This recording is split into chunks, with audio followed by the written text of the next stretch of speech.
He made his name being a competitor. He's a former CSGO pro, and then later transitioned into being a professional CSGO commentator. He's worked for many big names such as Ronin, Immortals. You can find his work on World Gaming, Analysis on Squads Today, iBuyPower Masters, ESEA, ESL Pro League season.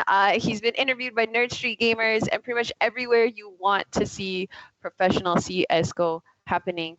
So thank you so much for coming to our town hall in busy lockdown. And then how are you settling back into Toronto? Because you just came back. Well, first and foremost, Jackie, that's like the dopest introduction anybody's ever given me. So I'm even messing up my words. So I'm so flattered. Toronto's been great. Been getting settled. Got back here probably in September from 2 months in Serbia, filming with MIBR. Mm-hmm. So yeah, it's been a little bit getting used to the cold again, but I'm glad to be back after 2 years in LA on top of that. So yeah. There's just something weird about LA where like you hate it, but then you miss it. Like I don't miss traffic at all. I thought 401 was bad, but LA, it's a totally new beast. No, LA is definitely brutal, but I mean, as soon as I got back to Toronto, the weather in LA is just something that as everybody here in this call right now will know, like just being in warm weather is just so much more inspirational, I guess, than being stuck at home in the cold. And like, that was the best part about being in LA for me, and working in esports, of course. Yes, as well. So in esports, like we never have time for games. So instead of being like, what's your favorite game right now? Or what are you playing? Like, let's just talk about what are games that have impacted you in your life? Like, what are titles that have set you on your path? Yeah, so I definitely think first and foremost, Counter-Strike, right? I started when I was 14 in the local Toronto scene, pretty much attending every tournament I could, convincing my parents at like 14 to let me go. And that allowed me to really network with the Toronto area, right? I started off like everybody else. I wasn't necessarily winning my first tournament at 14, but practicing, kept going. And then eventually, I started winning more in Toronto. And then that took it to like tournaments like LAN ETS in Montreal, started winning those, and then it took me to the US. And it kind of just kept expanding from this one thing in Toronto. But the real thing in Toronto was like the people in Toronto that you kept making friends with and you kept showing up with every month, they became people that ended up working in the industry in Toronto, ended up being people who, going to the Montreal scene, the New York scene, and they're just people that I still interact with to this day, since I was 16. So definitely Counter-Strike would be the first and foremost game in my life. And then second to that, I would probably have to say, that's a good question. Because I've really only played Counter-Strike my whole life, to be honest, like in a very high intense. But I'd say like the next one to really get me out there and like start meeting people would be probably League of Legends or World of Warcraft. Not because, I was competitive in it or like really talented to work, but it just put me into a new community and it helped me talk to more people. Even for instance, you, Jackie, you're from FGC and I started learning FGC. So, the first time we met, I was able to have a conversation with you about FGC, right? And that was an opportunity for us to, break ice and have conversation with each other and create a network, a relationship that is I think 4 years now we've known each other. Right. So, I know. Yeah.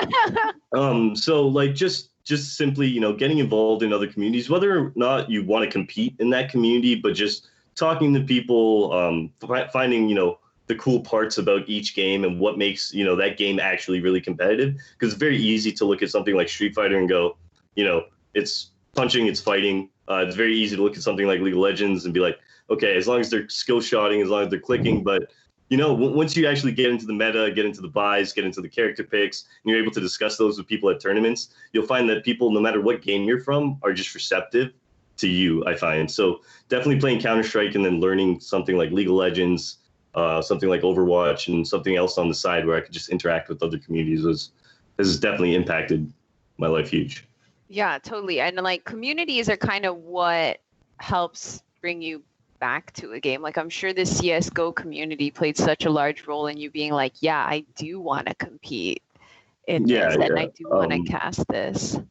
Yeah, I definitely feel like, community was definitely a big part because I went to college, when esports wasn't esports, like you said.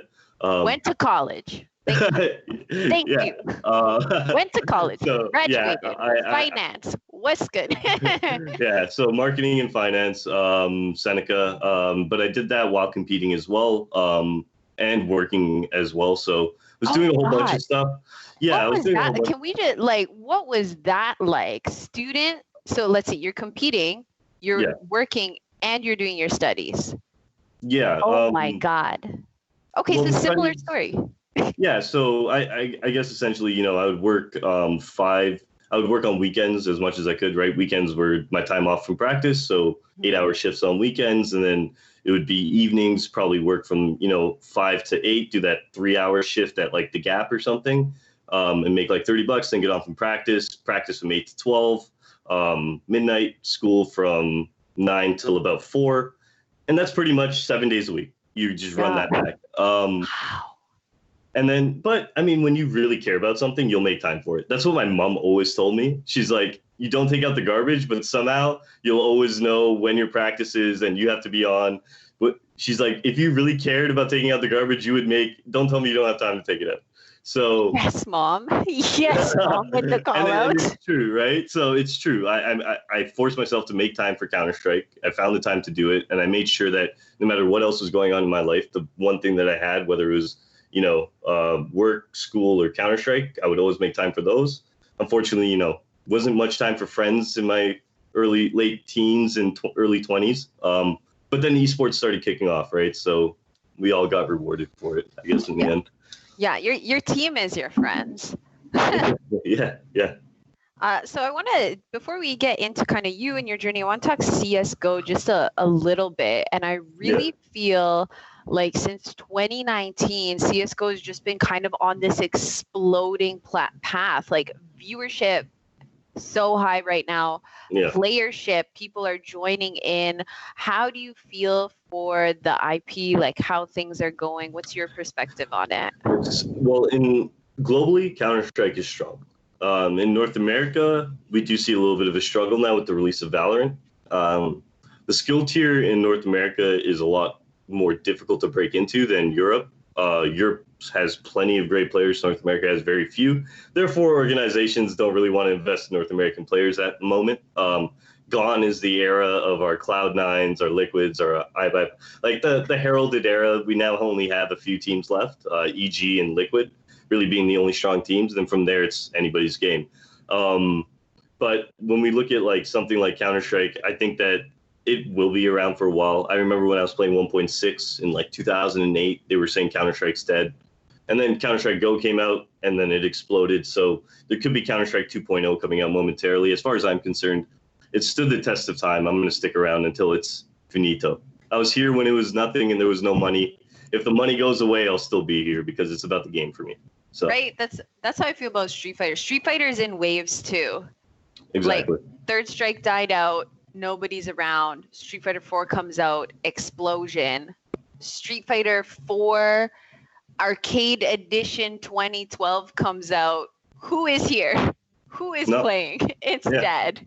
I'm like, well, it was a good run. And then Street Fighter 5, there's like a totally new explosion. I'm seeing younger people get into it. So I think CSGO is one of those legacy titles that I'm hoping it just never dies, even if there's a lull period, right? It's such a staple.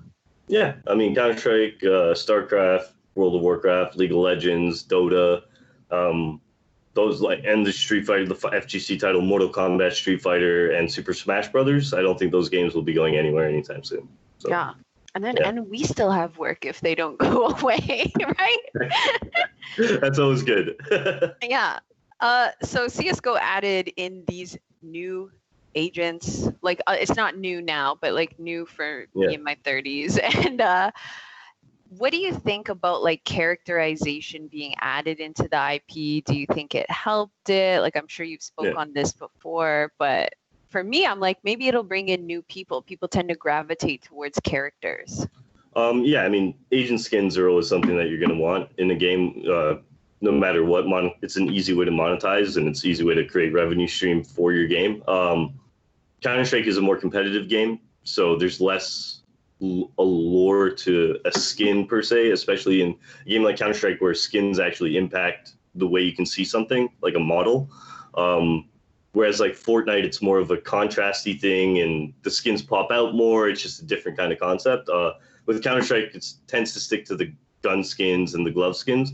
Regardless, though, it is a new revenue stream. The only issue we have with it in the Counter-Strike community is that Valve doesn't actually have too much involvement in the team aspect of things. So aside from your major sticker, which a lot of teams actually want, the major sticker, you get a revenue share from that. The issue becomes, if there was a Liquid skin, if there was a Cloud9 agent skin, people would probably buy those. Valve doesn't really involve themselves in that. Whereas on the flip side, you have something like Riot, where they are involved in the revenue sharing for the most part, right, with the teams, at least as far as I know, in terms of like, when they sell the TSM skin, I'm sure TSM gets some sort of cut from that war skin, right? So, yeah, quite a pretty penny. So, I mean, like, same thing in Overwatch League, right? So that's just like kind of the main difference between Valve IP and something like Blizzard and Riot, I guess. Yeah. Yeah. So I'm gonna time travel with you. So we know we heard a little bit about your competitive days, and I want to bring you back to Fragadelphia, and I want to bring you back to getting that opportunity to get on the mic at Fragadelphia. So like for students who are kind of looking like they're playing and they really see like, I have like an it factor, an entertainment factor. How can they build that confidence to ask, can I get on the mic? Like any strategies for them? How old is the class? Let me ask that. We're about 19 to 26. 19 is the youngest age? Yeah. Okay. So I had a couple of drinks my first cast.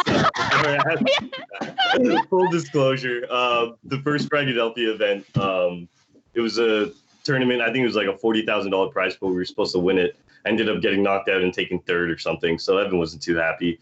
And I was also around the age of, 26. I'd already been playing for about 12 years. So I was pretty pissed off knowing that if I'm not winning a Fragadelphia, my career is probably coming to an end. That's like one of the staple. That is a staple tournament for any North American player. That's kind of a staple tournament you need to win. So losing that, I was pretty sad. So I was having a couple of drinks and I saw the production team, which I've known for how many years after competing, and I grabbed the guy. I said, "Hey, Mark, we've known each other for a while. Do you mind if I get an opportunity?" And that was kind of just my courage to ask. And Mark had known me for so long, and that's what the drinks help with, not with the casting itself, but just with the courage to ask. And some of you guys might not need that, but it's as simple as going up to somebody and going, "Hey, man, like, would you mind giving me the opportunity? I've worked really hard." And I did it for free. And thankfully, there were so many people watching. I think that match was 40, 50,000, because I think players like Swag were playing, some really big NA names. Steel was playing in that match, Wardell, some really big names. So there was a lot of people watching. And next thing I know, I started getting text messages on my phone. I got an email the next day, "Hey, are you actually interested in pursuing this?" Yes, I love that. See where this goes. So I started, so that's pretty much how I got involved in casting, was simply just like asking, like just for an opportunity, and I think that I'm a really shy guy in general, and what casting did is actually opened me up a lot more to talking and being comfortable in front of people. Yeah, I was gonna say you don't have like the introvert energy at all. You have like definitely like the entertainer energy. Yeah, well, I definitely am not an introvert, but I definitely didn't have like the capability to, speak to a crowd as well as I did before. But what casting did was, just that opportunity to like, hey, let me just get in front of the camera. And if I blew it there, I blew it there, whatever. It wasn't the biggest gig in the world, but it was an opportunity for me to see what I have and see what I need to work on, right? If it was something that interests me. So, I mean, Fragadelphia is a company that will always take casters. They're always looking for people. Companies like AVGL, companies like CSL, a really good way to enter the market is working with the collegiate leagues, working with the smaller leagues.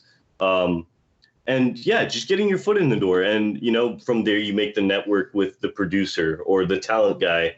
Talent guy has an opportunity for you somewhere else. Actually, right now, I just got an opportunity working because the talent scout liked me casting one event. He brought me over to work another event with him.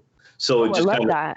so yeah, so it just kind of works with like you increasing, your skill set, increasing the people you know, because at the start, all I knew were the seat guys from ESEA that I'd been playing in.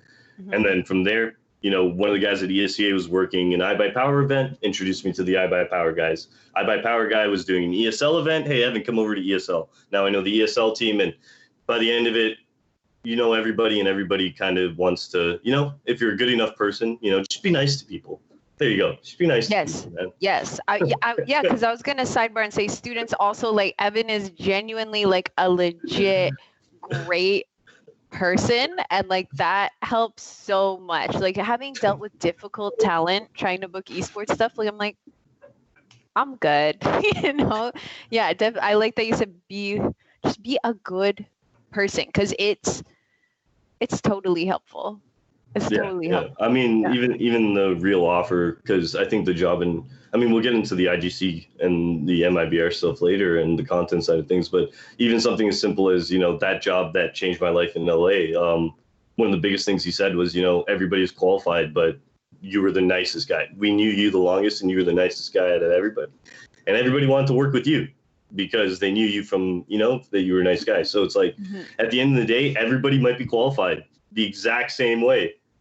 And it does kind of come down to like, we got to pick the guy that we kind of want to work with. Like, no matter how, because if everybody's on the same line, they're going to pick the guy that seems, or the guy or girl, I should say, that seems, like the most fun to be around, the most entertaining, the person that's going to, contribute, even though on paper you guys might all be the same, there's certain aspects that people want to continue working with, I think. So, yeah. Yeah, totally. And I love that you brought up that while you were commentating Philadelphia, it was like a big steel tournament. And the tournament we met at was like the steel comeback tour.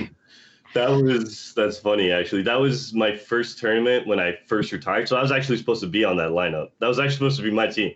Yeah. And I retired like 3 or a month later. Yeah. My best friend was on that team, Dallas, right? So, Oh my God, I love Dallas and his mom. So yeah. nice. His mom was like sweet as pie. I still have the necklace she gave me from that No, yeah. tournament, right? She's great. Yeah. Yeah, no, I'm friends with the family. Yeah. Me and Dallas have been friends for so long. So that was actually That was supposed to gonna be a be your team that, team? but I quit, like, to go into casting because I started getting the offers. And Yeah. it was a little bit bittersweet because it was a big tournament in Toronto and Cineplex and everything. And I think it's still being played in movie theaters or something as a commercial. And I was Yeah. like, that could have been something really cool as somebody that's competed in Toronto his whole life. But I went to casting, and yeah, you go the other way. So I like that more though, because then we got to connect and we got to talk. So the selfish side of me is there you like, go. good. We're in we're in casting. God, it feels like a decade since that tournament. There's so much. Right.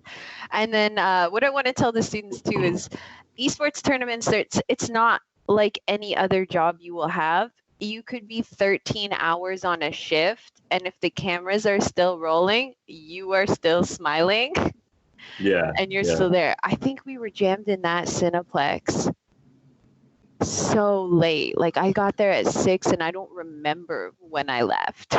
Yeah, I don't. That one was long. That one was a long time ago. My most recent tournament, I think, was ESL Pro League. I think. When was the last time I did an event? Yeah, April.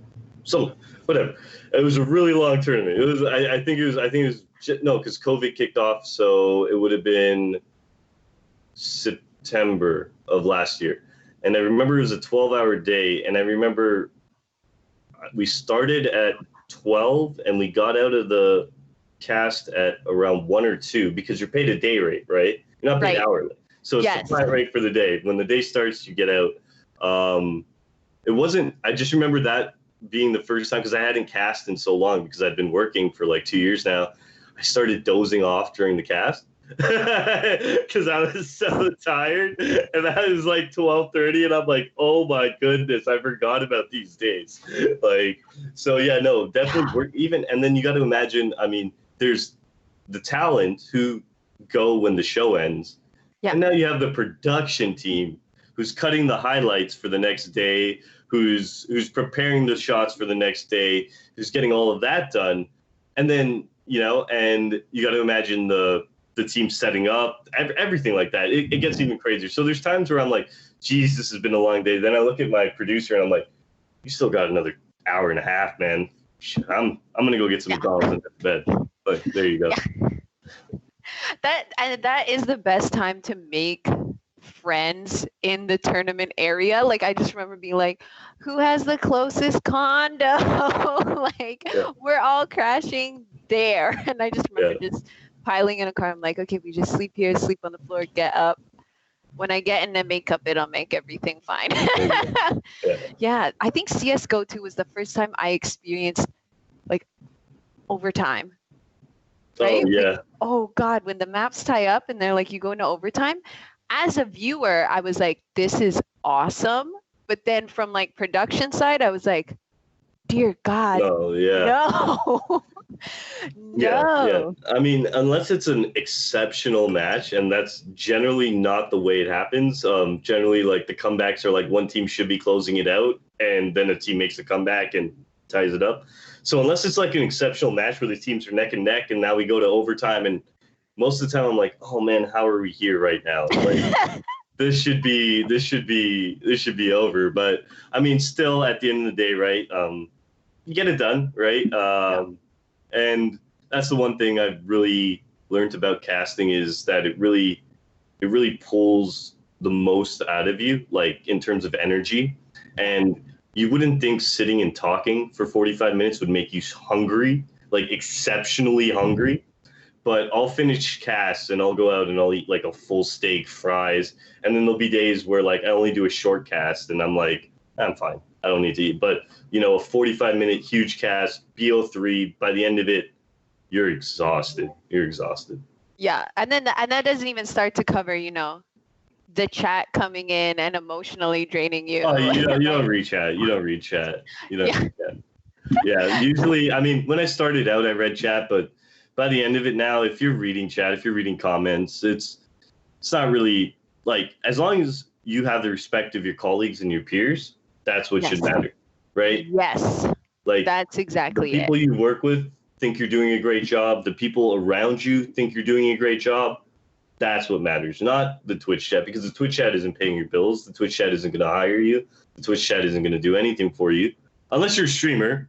But in this industry, we're talent. So when you're a talent, even as a player, Twitch chat isn't doing anything for you. So, just look to your circle and make sure you surround yourself with a circle that you can trust. People that will actually give you good criticism too, right? Like, one thing I really like about my friends is like when I do have low energy, the first thing they'll say is like, dude, are you asleep?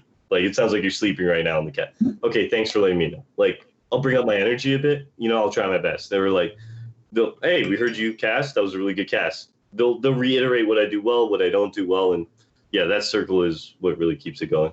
Yeah. Critical friends, not critical chat. I like that. That's way better. As far as so you've experienced kind of like the full spectrum. I've done lots of like town halls where we focused on like developing everything but competitive play. So let's really talk about right now, a player's competitive, they are nice at a game. What is going to get them picked up? Because sponsors, it's kind of dying out, especially in NA. What do you think could be something that a student, if they're honing in on what they're doing, what is something they should really, one thing they can do for themselves to really just set them up? An individual sponsorship for a competitive player is hard to achieve without a team.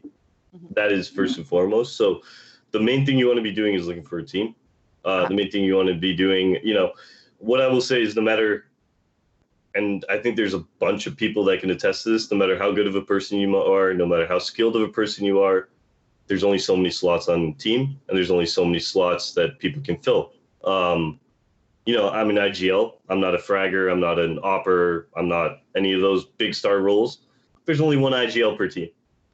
There's over 30 IGLs and only 5 good sponsored teams out there for an IGL to be a part of. So the odds are really against my favor for me to look and join a team. So what I decided to do was, all right, I played pro in the past. There's a lot of sponsorships, but there's no pro teams really looking for an IGL. Let me start something from scratch. Let me start building my own thing. And that's where I got the Ronin team that you mentioned when I came back into CSGO. And that was really something that I guess in essence was going to help my competitive team help gain the sponsorship. So as we grew, Ronin was able to sell more. Ronin was able to raise our salaries. And if I was in the situation of a player now that's looking to go competitive, looking to go pro, the first thing is, who are 4 like-minded individuals like myself that want to compete as well?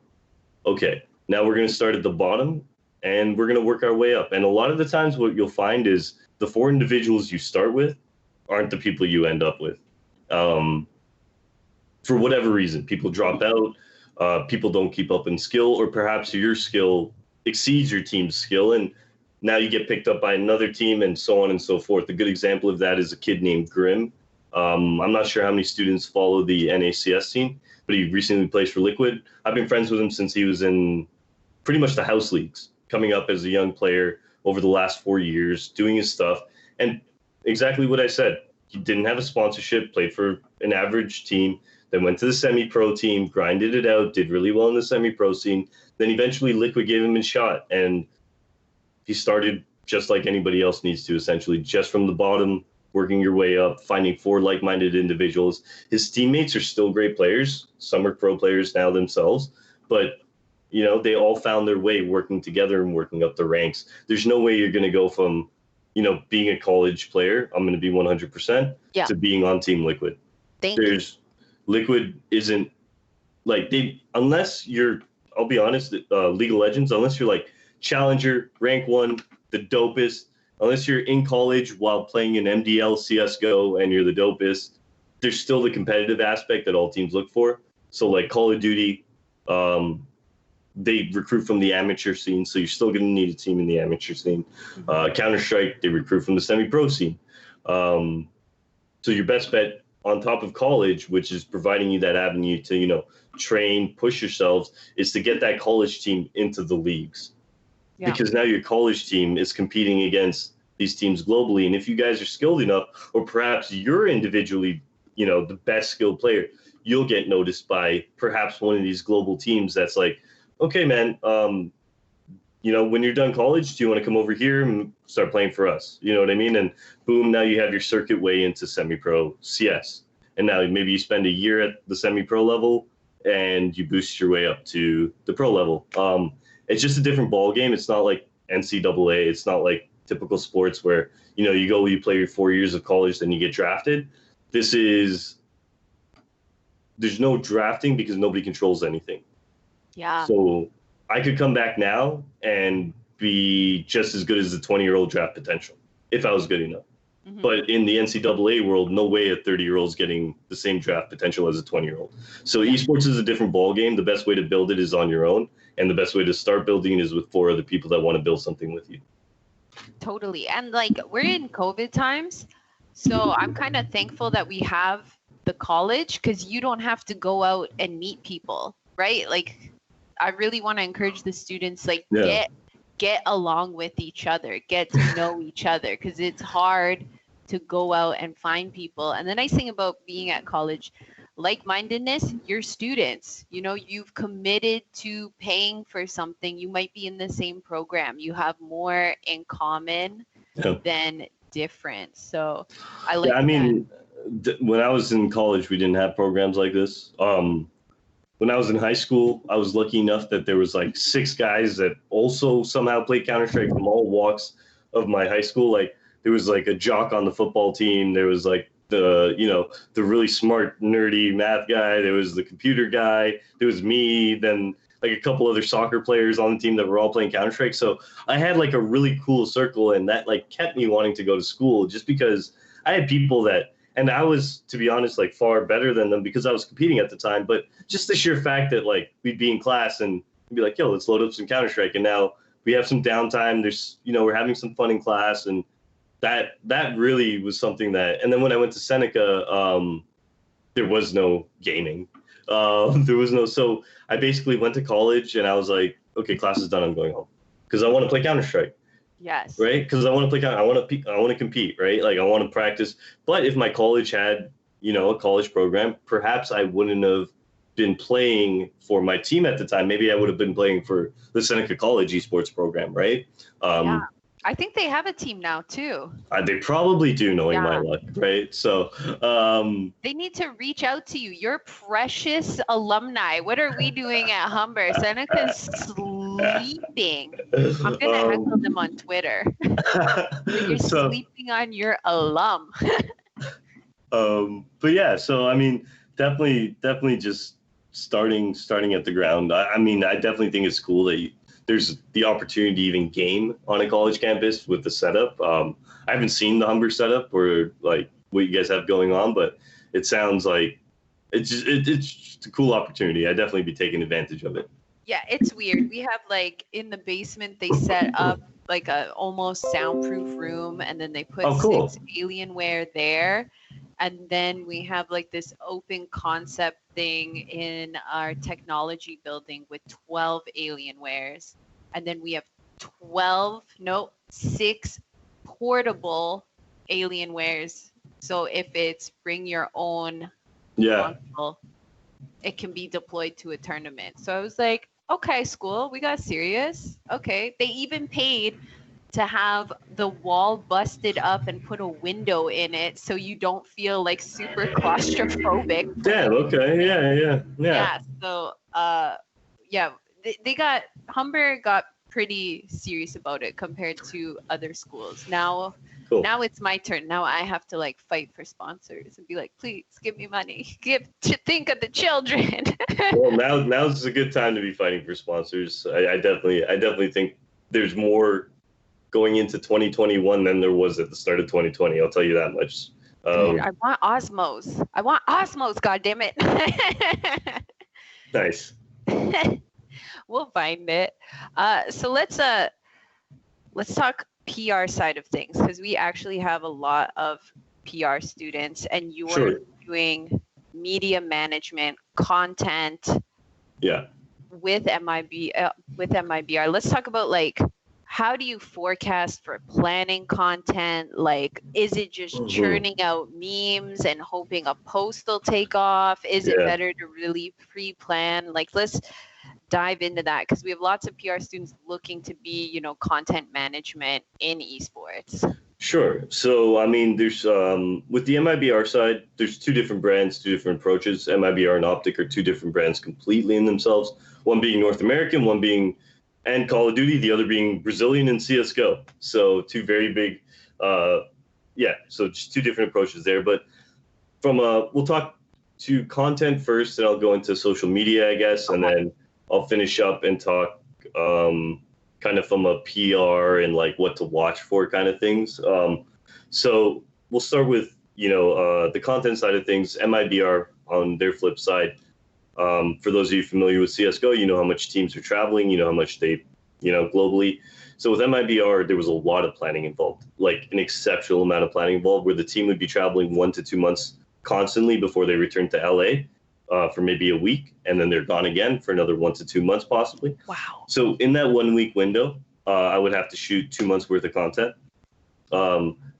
Within that week, they had other obligations, so I didn't have them for a whole week. I had them for 6 hours in one day to shoot roughly, let's say, 14 videos worth for YouTube. So it's like a month and a half worth of content, because for YouTube, you generally want to hit an algorithm value of 2 videos a week.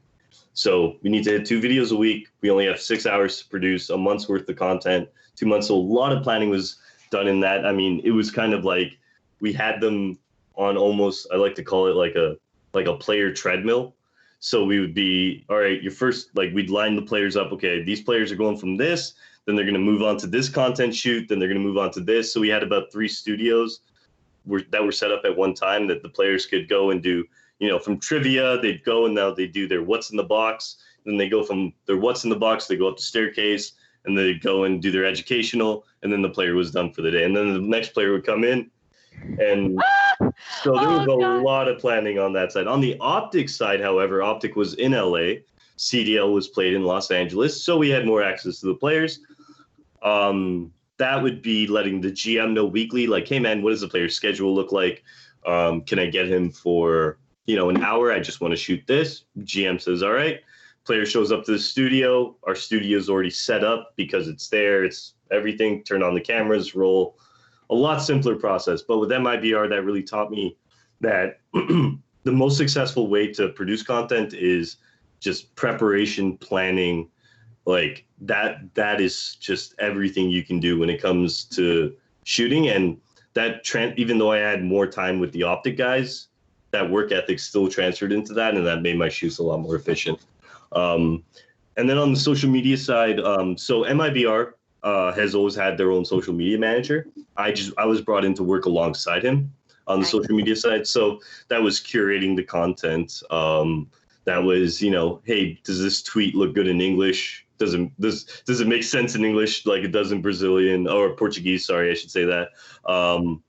And when it came to Twitter, Twitter's a different beast than YouTube. With YouTube, you're trying to hit 2 videos a week. You're trying to create long form content like docuseries, like educationals, bigger pieces to draw in a wider audience. With Twitter, you're trying to give somebody about 30 seconds of laughter so they can move on. Trying to, update them on the match that's happening. You're trying to give them any team info, whatever. Maybe there's some team banter going on, whatever. So for Twitter, it was more about being culturally relevant. That's where I would say the memes really came in, right? There was more memeing on Twitter, whether it be like, I remember one time we did like face tracking when Game of Thrones, the season finale was coming out, and we got all our players onto Game of Thrones characters, and like the fans loved that. And then we moved on to like that's so good. Yeah, and like so it was just playing with the fans. We do like workout video days, and it's more of the players just goofing around while working out, and that's more like fan interaction to get the fans just excited and keep them going. And then the YouTube is really for your fans to be like, they're already obsessed with your players. Now you're giving them more, right? So you're taking those fans on your social media, which most of the time is a lot bigger than your YouTube following, and you're feeding those followers to your YouTube while your YouTube is catching the audience that's just attracted to YouTube, right? Because there is an audience that doesn't really use Twitter and gets all their information from YouTube. And that's the audience that you're going to be tracking as a YouTube manager, but you're also going to be hoping that your Twitter audience wants to feed into your YouTube content as well. So it's reliant on your social media manager really building a fan base there, and that fan base being interested enough on social media to want to come to watch more of your team. And then that's where you as a content manager on the YouTube side have to create, engaging enough content where now your fans are like, I want to see more of this, right? And the people that don't know your brand get excited about seeing it for the first time if they watch it on YouTube. So, and then finally, I mean, the biggest hurdle is roster changes, I'd say, within esports. So you can imagine, you don't know when a roster change is coming necessarily. Anything can happen with a player. You can imagine with MIBR, I shoot 2 months worth of content, then that player gets cut maybe a month later. And now that's all my content gone. That's what happened to me in Serbia, actually. I lost about 8 videos in Serbia because they replaced 2 of the players. So that's always something you kind of got to manage. Also in times of crisis, so like knowing when to put your player in the spotlight and when not to put your player in the spotlight. Things like looking at a player's performance over the weekend. Maybe it's not the best idea if he performed really poorly over the weekend to use him in your next Twitter post as the image, getting the fans excited. Maybe it'd be better to use a player that just wasn't talked about, right? So if I went 0-15 in the match and you went 5-15, everybody's talking about me, but nobody's really talking about you. I'm going to use your likeness because everybody's chirping me. If they don't see my face come up, at least the Twitter post will get a little bit more positive engagement, right? So that's so smart. Yeah, I mean, it just comes down to like the real little things in regards to like fan perception, right? So and managing kind of the risk. I'd say like managing the risk of what a post could do to your image. So things like if we're on a losing streak, or if it's a tournament weekend, I probably won't release a video. Because if we lose, the first thing the fans are going to probably say is, hey, look at you guys making content versus actually practicing. Right. Even though I had that banked a month ago, and this was in my content release schedule, and the fans have no idea, the fan perception is, why are they releasing videos when they're losing? Look at them having fun versus, actually practicing. So on a tournament weekend, I'll hold off on posting unless we win, because then the fans don't care, and now they just want to see more of you guys having fun because they're having fun. So it's a really big, working the community is something. On the optics side, that was even more management. For those of you familiar with the COD scene, IGC acquired Optic from Hector, one of the biggest faces in the Call of Duty community, essentially reworking the entire brand, and I was in charge of rebranding that entire brand, from the social media to creating the team announcement video to the roster videos and the content. And that was a different beast because that was more of, the fans felt like IGC stole something that wasn't theirs. Ah, God. And so I was battling against people that just didn't want to see my content because it wasn't the original creator's content.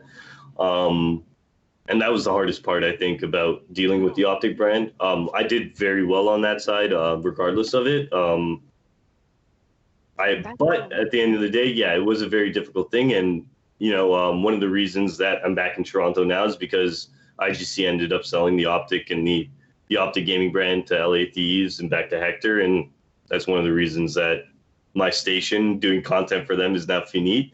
And yeah, I'm back in Toronto now. But it is a hard thing when the fans aren't surrounding, the fans aren't engaged with you, the fans don't respect you, the fans don't really want anything from you.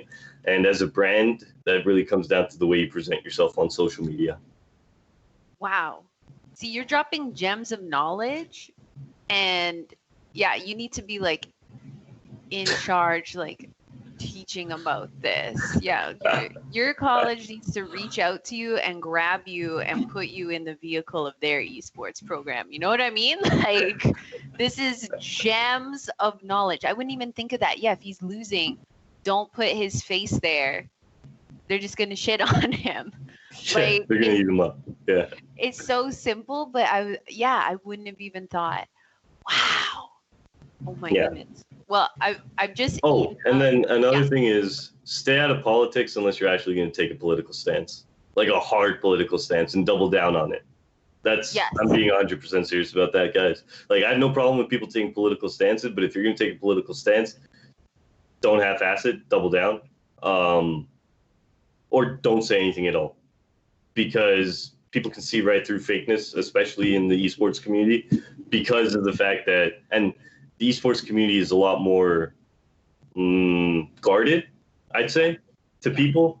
So it's a lot harder to seem genuine unless you actually make an impact. Working for an organization, I really feel like, with the BLM movement, the orgs that stood out to me were Cloud9, FlyQuest, the orgs that actually put money towards the cause and didn't just put out a post. Supporting the causes, saying you support the cause is one thing, but if you're an organization, either don't say anything or make the change with your organization, right? So, and that's what we saw FlyQuest, Cloud9 do, and that was really great, and it boosted them into even higher standings. And the orgs that simply made a post, don't really. That made me sick, because just having so many friends that belong to orgs that treated them in a certain way, because they are Black, and you knew, and then they came up with the post Black Lives Matter. I was like, the Black lives on your team didn't matter to you. They didn't. And then that's why I like when lots of people were attacking those posts and they were like, show the receipts. Yep. Did you just donate right now, or have you been in support? Yeah, I like that. The politics, you gotta stick to your guns, or just me. I'm not the smartest person in the world. I'm good at managing a team, but for politics, I'm like, I don't.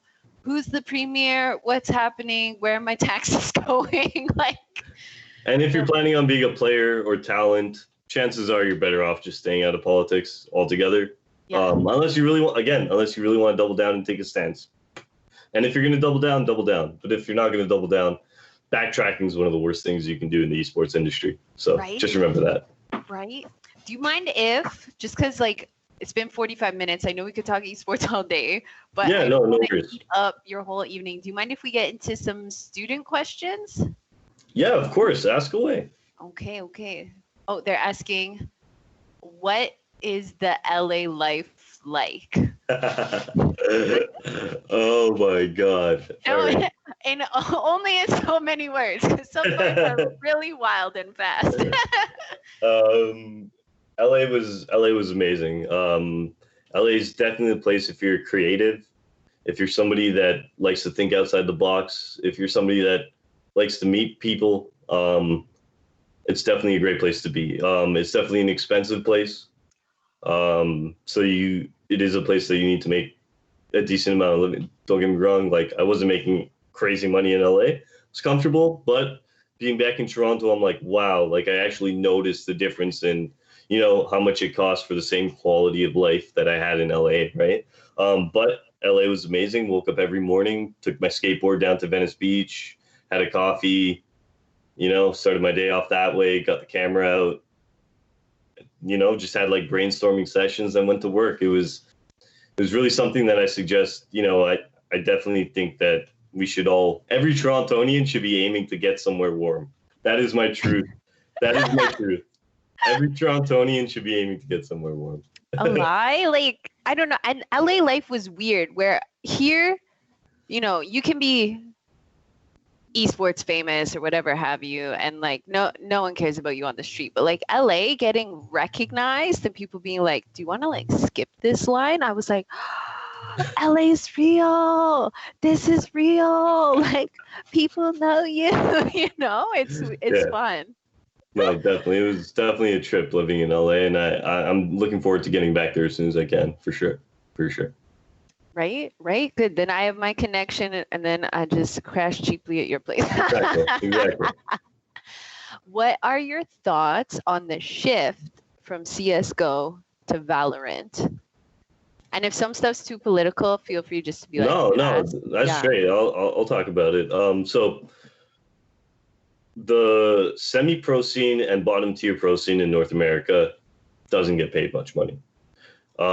Those players can be the top players in Valorant easily because Counter-Strike is kind of the pinnacle FPS when it comes to PCs. Nobody's going to beat them. Sorry, no Overwatch players, no Rainbow Six players.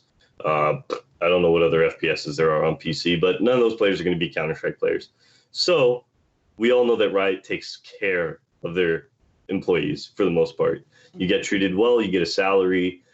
To be a top tier pro in a game under Riot versus being a bottom tier or top tier semi-pro is like tremendous in terms of a salary difference. So a lot of these players that have now been grinding it out, and this is one of the reasons I'm even playing Valorant, because I'm the top semi-pro, bottom tier pro player. I've been playing like 3 years, and maybe I won't get back there, but it's worth a shot to compete in a new title where like I don't have to worry about beating Astralis and SK and Liquid to be the best. I just got to beat the guys that I was playing with in my own league. So I definitely agree with a lot of players making the switch. But on the flip side, it leaves a hole in NA where if you're an NA CSGO player and you're like, dude, I just need the shot. I need to make it. I can make it. This is your shot. Look how many players just walked out the door, leaving a huge hole for you to fill. Oh, right? Yep. Wow. Oh, they're asking. Oh, this one makes me sad, but I'm going to ask it. What's your favorite esports space or event in Toronto? And I'm only sad because everything's canceled. Oof, okay. Oh, and they said, they said specific for networking. Oh. Oh. Okay, so let's see. EGLX, that's got a lot of good people going to. I definitely try to attend an EGLX. If you can get to an Extravaganza in Oshawa, whenever they put those down, I don't know if Radeon still sponsors them. Again, I've been out of the country for like 2 years now, right? So I haven't been actually, but EGLX Extravaganza, those were really close communities where I met a lot of the people that have given me gigs to this day. Let me think what else. There's a bunch. LAN ETS Montreal, right? LAN ETS is definitely, I wouldn't say, I definitely networked a lot with the French scene there and the Counter-Strike scene more. But intermittent in Toronto and keeping it close. I remember I went to a tournament at George Brown at one point, but yeah, no, hold on. So there's EGLX, there's that. Good GameCon, if they still have those. Good GameCon, that was good. And now there was the Hive, that they closed that down, the bar. Very recently, yeah. Right, they closed that down. I definitely attend the Hive as much as I could. Hunter and Lucas is closed down, and now they have one in Mississauga called, my old brain. I don't know, but there's a LAN center in Mississauga that's going to be hosting tournaments coming up. Wave Gaming, there you go, Waves Gaming. Ah, yeah. Okay. So I think they're in Saga. I definitely suggest, once we get out of this COVID environment, to look towards EGLX, Good GameCon, Extravaganza. These are really tight communities. Like, you could literally, like, a lot of these communities, I've had people just, like, I'm in the middle of a match, somebody's tapping me on, hey, Evan, like, how's it going? Like, and now I'm talking to the guy in the middle of a match, obviously not, like, a full-on conversation, but, like, or, like, I'll walk by a couple booths, and I'll just see somebody, an artist, and I'll have a conversation with the artist. Hey, can I get your card? Just in case there's something that, I might want to work with them on, or an opportunity, I remember I was at DreamHack, MIBR was playing, and we were walking out of DreamHack, and we walked by a U.S. Army booth.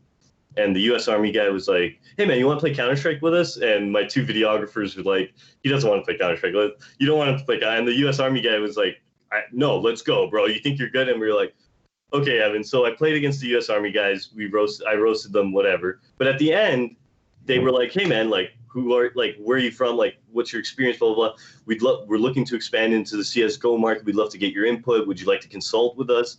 I was like, yeah. Like, after I explained who I was and what I did, and what I'm doing in LA, they were like, well, we kind of want to ask you more questions and pick your brain. So, like, just going to a simple tournament like that, hopping onto a computer, and then having a conversation with the guy after was enough for me to get a small consulting gig on the side with, a U.S. Army marketing representative. Wow. So, yeah. So definitely just, like, look for the tournaments as soon as they start popping up. The best thing to do is play with a team too. Go to the tournament, go to the Counter-Strike tournament with your 5 friends. If you guys don't win, you don't win.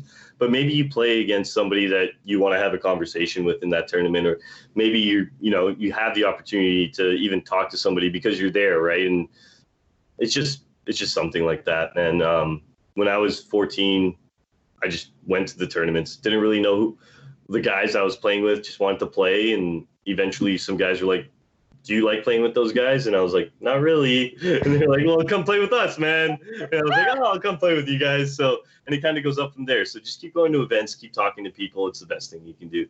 Also, when you talk to people in the college position that you guys are in, interning, and just offering to do the work for free, honestly, that's the boat I'd be in right now, is offering to do the work for free. Nothing is more helpful than having on your resume working for a big production company, working for a big esports org. Esports orgs will tend to pay, don't get me wrong, but don't be opposed to thinking you're above working for free. I didn't start making money in esports real money in esports till I was like 23, 24. 30. So, yeah, you know what I mean? So, like, as far as I'm concerned, don't think you're above working for free. You got to put in the time to make the money.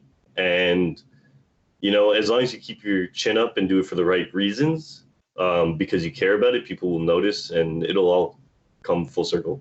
And that's my honest opinion. Yeah, totally.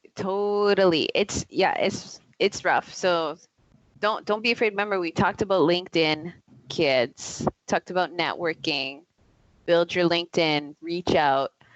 And as far as I'm concerned, the conversation with you guys, the students, doesn't end here, right? There's my LinkedIn, there's my Twitter. Feel free, if you guys have any questions about the industry, if you guys have any questions about, content for the industry and things to build out, esports, I'm always open. People DM me all the time. I'm always answering questions. Why The one thing I wished I had was somebody that could just answer all the questions I had. And now I have some of the answers, so I'd love to give them to as many people as I can. So And we have potential interns, right? You might need there you executive go. assistants. All you got to do is write. They'll fill out the timesheet. You just There you sign go. off. They can help you make your life easy. I'll just do a couple more because I don't Keep want going. We'll run for, you know what? We'll go like 15 minutes max more until the questions run out. Yeah. Sure. We have, what's the most memorable moment you've had in your esports journey? Oh man. I think Serbia with MIBR. Well, that was a really big moment for me. It kind of opened my eyes up to just everything that esports has done in my life for me, really. Like, I never really took it in. Playing, traveling, living in LA, being a player, working as talent. I never really took any of that in until I landed in Serbia, and walking into the LAN center, the people recognized me in Serbia, and they were like, "Wait a second, aren't you the what are you doing holding a camera for MIBR?" And I was like, "I'm their content manager too." And like, that was probably one of my biggest like, holy shit, like I guess I'm kind of like in esports. Like, I guess I'm really here. As a player, I've had so many big moments.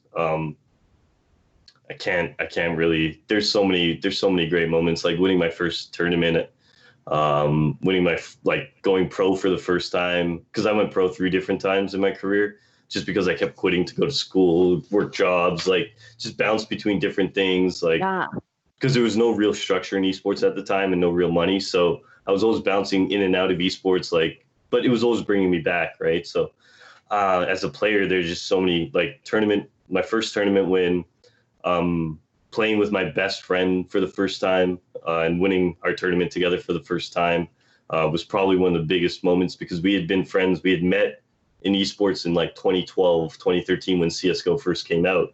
And we'd always been playing against each other. But for some reason, I'm not really somebody who makes friends with like the opponents too often. Like, we'll always be cool, but I'm never like, "Oh my God, you're not my teammate, let me just become best friends with you." But for some reason, we just ended up like clicking and like became really good friends. And around 2016, when I was forming Ronin, he didn't have a team, and I was like, "Yo, man, is this the opportunity for us to play together?" And he's like, "Yeah, let's do it." And so, after 3 years of like really being best friends, we got to team up together. And in the Toronto LAN scene, I think we won like the next 15 tournaments in a row in Toronto, for like 3 years straight, 2 years straight. We won like everything in Toronto. Wow. And then, yeah, we won like 4 LAN ETSs in a row. We won everything in Toronto. And that's like when Steel started getting involved, and when I brought Steel into the team, and like some of the bigger names. And then we started traveling more together. And that's like honestly, I think that's the greatest thing in my life. Thanks, whoever asked that question. Thanks for getting me to reflect. I've never reflected on anything before like that, but I think playing with my best friend and making those memories we still talk about to this day, now that we both stopped playing, and he's doing HVAC, and he's so far gone from esports. And I think he's in my Discord right now, just hanging out, watching YouTube videos. And I'm still in the scene, and we get together, maybe once or twice on Discord together to talk, and we always like get, whether or not it comes up in the conversation, that's always something that we will always remember doing together. And when we turn 40 and 50, like, those memories that we made winning those tournaments together is something that, like, nothing can change that. Really good question, man. I'm gonna go tell him about that after. I love too that you have just no ego about anything, and like, tell that to my old teammates. But like, I love that you're just like, "Yeah, we won 3 years straight, like, another day at the office, no big deal." And I'm like, okay. Well, I mean, anybody Okay. that, I mean, it was good for Toronto, but the big goal was always, to win, the majors and win the DreamHack Masters. So for me, it was like, yeah, I'm winning here, but I'm not winning on the biggest stage. I always had that, exactly. I always had that goal in mind, and people always ask me, like, why didn't you just switch to Rainbow Six? Why didn't you just switch to Overwatch and be a pro in any of those games? And to me, and I'll be honest, and this is no hate to anybody else, CSGO is the hardest FPS I've ever played, and I'd rather be the worst in the NFL than the best in the CFL. Right. You know what I mean? That's kind of the way I looked at it. Was like, even if I was the best in Rainbow Six, I would know that there's this entire division of gamers out there that were better than me, and I always wanted to be as good as those guys. So even if I wasn't going to be as good as Fallen or the Astralis players, just to know that I was like going to gun for that and potentially get there was something that like drove me. Whereas like other games, I was like, this doesn't, you know what I mean? So yeah, you got to have the hunger. Yeah. Astralis, God, their voice comms are so clean. I just listen to them and I have no idea what's happening. They're robots. They are focused, linear. I mean, you go to a tournament, they're wearing the same outfits on tournament day. They're all down there eating breakfast at the same time, gym all together, linear, focused. Nobody's ever stray. That's how you make a championship. I mean, they are the evil Icelandic team from Mighty Ducks 2. Right? That's who they are. That's who they are. That's a boomer joke for all you college. Yeah, none of them even watched it. They had no quack in them at all. All right, we have about, I think, three more questions. Sure, let's do it. Media-centric question. They're asking, do you know if executives have talked about an esports concentrated media station similar to Korea's on-game net, like TSN, but esports? So there are a couple of stations like that already existing. Jinx TV is one of the big proprietors of that. They are pretty much esports everything. Cheddar has kind of segued into it, and we're going to be seeing more and more of that as time goes on. The issue with that is it's not traditional. Esports news is not the traditional way we consume it. We consume esports news a lot quicker. There's, for instance, I think the hardest hurdle would be something where the top 10 highlights that we watch on Sportsnet every morning, you know what I mean, isn't as accessible as the top 10 highlights coming out as the match is rolling and you're on Twitter and you know exactly what's happening because you're watching the tournament and all that stuff, and the clips are there after the match and people are liking it, and it's massive, right? Even with basketball now, right? We might see one or two clips out of a basketball game, and there was probably 3-4 games that whole night, right? So I think the hardest part right now is definitely just finding the avenue to deliver what the audience needs. So Jinx TV might be putting out, an all-day esports show, but what does that esports show contain? Because the audience doesn't necessarily want to watch me talking about something that happened yesterday, because they've already seen, like, for instance, I'm sure you guys saw all that stuff going on with Pokimane today. I haven't even read the article. I don't know if you guys have been on Twitter, but Pokimane's name got brought up in some sort of scandal. But that's already old news for the most part by tomorrow. You know what I mean? Yeah, it's done. Any scandal that comes up, it's like 3 days and then people are on to the next. So that's why somebody like Jake Lucky for the Esports Talk guy, that's really exploded, because he's jumped on current events as soon as they've happened. Within 2 hours, he's had a video out on YouTube. And that's going to try. If he's putting that video out a day later, that's already old news. Right. So I definitely think there is room for it, but it's, what do you deliver? What are we delivering to that audience? Because that audience, by the time they turn on that television station, has probably already seen what you're going to deliver to them. So, and how do I know that? Because I've worked on these TV shows, and the links that they're showing me, I saw last week. Yeah. And Jackie, I know you've done that too, because you've worked on Squad State with me. Yeah. Before. So sometimes we've been on the show and we've already seen the link, and we're talking about something we saw 3 days before, right? So that's just kind of what people are trying to. That's the biggest hurdle, is how do you stay current on a television network where there's corporate, there's executives, there's green lights, there's so much more going on, right? Programming, you have a certain slot. We can't air this at 1 o'clock. We have to air it at 7:30 because that's the slot we got. We're already 6 hours behind. It's really weird. I hope that answered your question. Sometimes there's like breaking news, like you're filming something and they're like, scrap it, the next 12 minutes are actually about this, and you're like, okay. Exactly. And then they're like, what's your opinion on it? What's your opinion on it? And I'm like, who wants to oppose it? No, that's the other thing. TV's not really your opinion sometimes, right? Yeah. Like, you Yeah. just need to take the other side, and then people are like, "You believe that?" And I'm like, "No, it's for a show." 100%. Let's see, we have, do you know of any esports orgs that like to take in post-secondary students for work placement hours? So like esports orgs that want college interns. So if I get hired by the esports org I'm talking to right now in Toronto, I'll be looking for an intern or two in the media sector. Keep that in mind. So be nice, kids. Don't Yeah. give mom a bad look. Be nice. Yeah. So the thing about the Toronto market in terms of esports, it's a lot smaller. We have Defiant, we have Ultra, we have, Luminosity, The Raptors Waveform. have one. Yeah. But it's essentially it's I looked at my phone for the first time and Norm Emode has nice eyes and nice hair. Thanks, buddy. Oh man. Already in there. What I'd say about the working in, there's definitely opportunity to get work placement hours. I definitely know that, if there's videographers, editors, people looking to get involved in social media, people, graphic designers. There definitely is potential for that, 100%. Best thing to do is find out what orgs, who's in positions where, and fire out an email, man.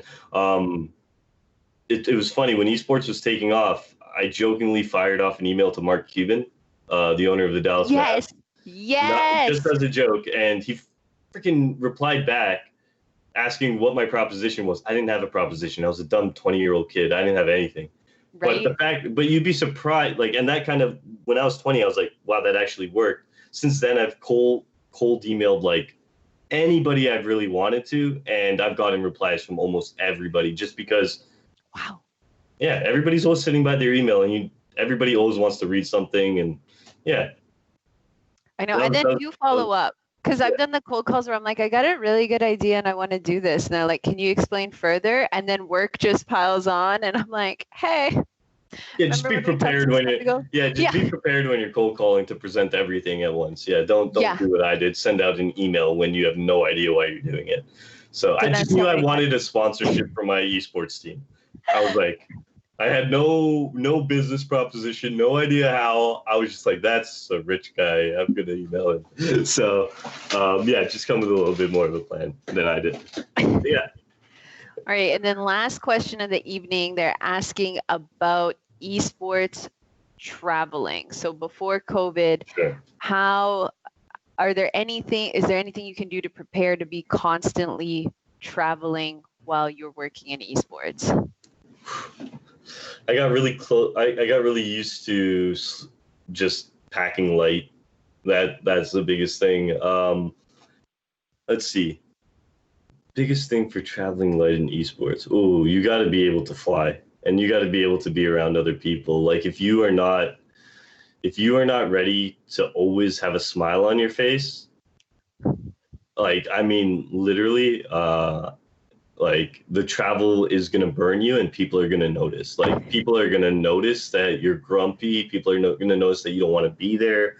But it really got to the point when I remember when I was casting fully, one of my last casting gigs, I started to actually think like, do I want to keep casting? I think I should start looking for something a little bit more settled because it was, you don't really have anywhere you're kind of heading forward towards. Like you don't want to sign a lease anywhere because you're not really spending too much time at home. You're bouncing around, you're living out of a suitcase. So like you really have to be prepared to be like, all right, I might see my mom this week. I might see my friends this week. I might not see them for like a month because life's too busy.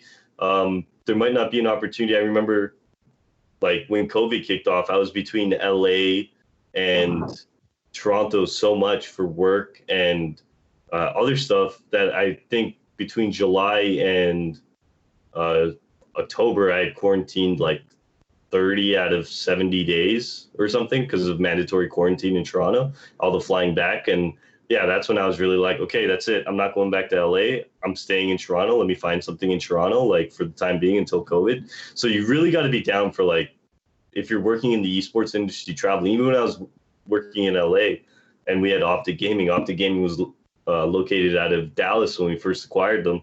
And I spent all of July 2019 and June 2019 pretty much every week flying back and forth between Dallas and LA, filming content with the Optic players and coming back to LA to film content with the MIBR, like MIBR work on my like LA editing, and then going back to Dallas to film more with the Optic brand. So like it became a lot. And yeah, it is tiring. Like people are like, how come you don't commentate Street Fighter? I'm like, I don't like being between London, England, Atlanta, LA, Toronto, and Las Vegas. And they're like, oh, boo-hoo, like such a hard life. And it's I'm like, definitely, no, it is. It's definitely exciting. Like for the first bit, I'll definitely cheers to that. Like the first few, times is definitely dope. And there's still people that love it to this day.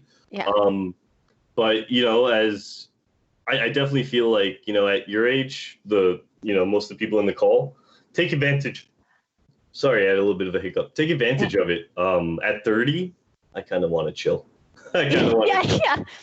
That's why when the college was like, are you thinking about like retiring from esports? Like, do you want to get into collegiate scene? I was just like, stay home, start a family. Yeah.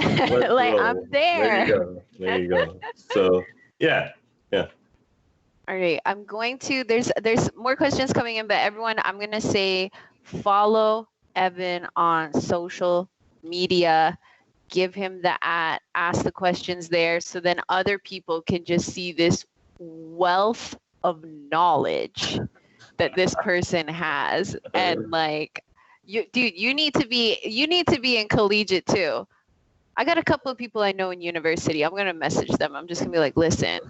Well, I was talking to York before I left, but nothing ever panned out with the York side of things. York, how's their esports? I'll check into them, see how they're going.